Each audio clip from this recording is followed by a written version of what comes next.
Good morning. आज हम कारक के बारे में पढ़ेंगे। कारक संज्ञा या सर्वनाम पदों का जो रूप उनका संबंध क्रिया के साथ बताता है, कारक कहलाता है।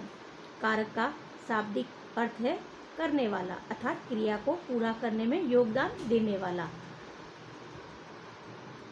कारक की परिभाषा: संज्ञा या सर्वनाम के जिस रूप से उसका संबंध वाक्य में क्रिया के साथ जाना जाए उसे कारक कहते हैं। कारक के भेद: कारक के मुख्यतः 8 भेद हैं।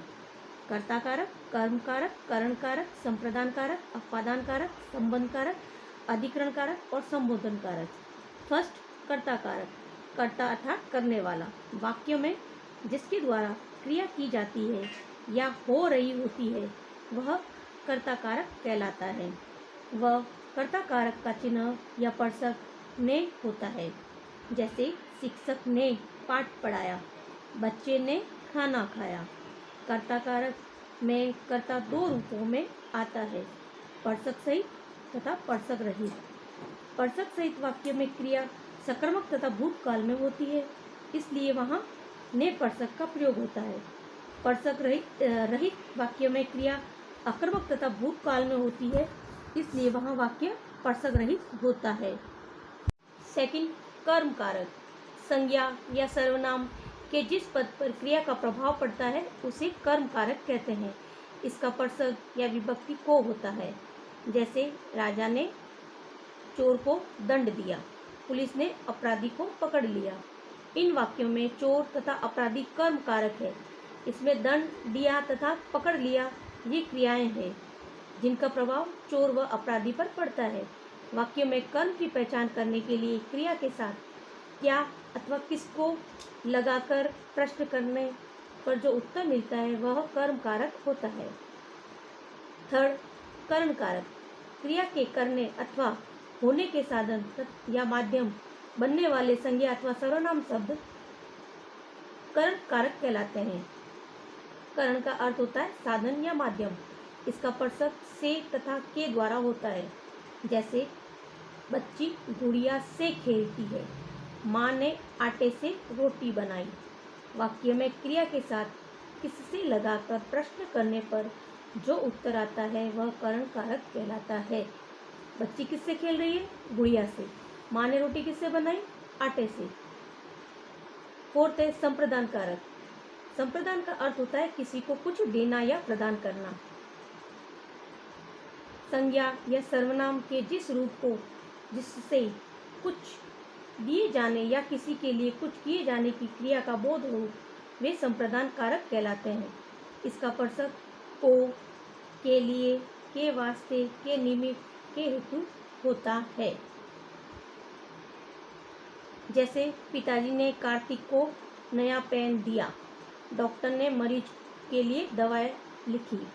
इन दोनों वाक्यों में कर्ता द्वारा किसी न किसी को कुछ न कुछ देने का भाव है, अतः यह संप्रदान कारक है। फिफ्थ, अपादान कारक। संज्ञा या सर्वनाम के जिस रूप से अलग होने का भाव प्रकट हो वह अपादान कारक होता है। इसका पर्षक से है। अलग होने के अतिरिक्त अपादान कारक का प्रयोग तुलना, डरना, सीखना, लज्जाना, घृणा आदि के भाव से भी किया जाता है। अलग होने के लिए जैसे स्टेशन से ट्रेन छूट गई यानी वह स्टेशन से अलग हो गई। पहाड़ों से झरना बहा यानी पहाड़ों से झरना बहा यानी पहाड़ों से झरना अलग हो गया। तुलना, लक्ष्मण राम से छोटे थे, राम और लक्ष्मण में तुलना हो रही है। घृणा का भाव, मुझे गंदगी से घृणा है। डरने का भाव, मेरा भाई चूहों से डरता है आदि। 6, संबंध कारक। वाक्य में संज्ञा अथवा सर्वनाम के जिस रूप से उसका किसी दूसरे के साथ संबंध का ज्ञान हो वह संबंध कारक कहलाता है। इसके पर्षक का, के, की, री, रे, रा, ना, ने, नी आदि होते हैं। जैसे यह राम का पुत्र है, इसमें पिता पुत्र का संबंध हो गया। वह चेतना का भाई है, इसमें भाई बहन का संबंध है। 7, अधिकरण कारक। वाक्य में प्रयुक्त संज्ञा या सर्वनाम के जिस रूप से क्रिया के आधार का बोध होता है उसे अधिकरण कारक कहते हैं। इसका पर्षक में तथा पर होता है। में का अर्थ होता है अंदर या भीतर तथा पर का अर्थ होता है ऊपर। जैसे कपड़े अलमारी में है, यानी अलमारी के अंदर, भीतर या अंदर है कपड़े। पुस्तक मेज पर रखी है, यानी पुस्तक कहाँ पर है? मेज के ऊपर है। एड़ते संबोधन कारक, संज्ञा अथवा सर्वनाम का वह रूप जिससे किसी के बुलाने या पुकारने का बोध हो उसे संबोधन कारक कहते हैं। इसका प्रसंग हे, अरे, ओ होता है। जैसे हे भगवान, अब मैं क्या करूं?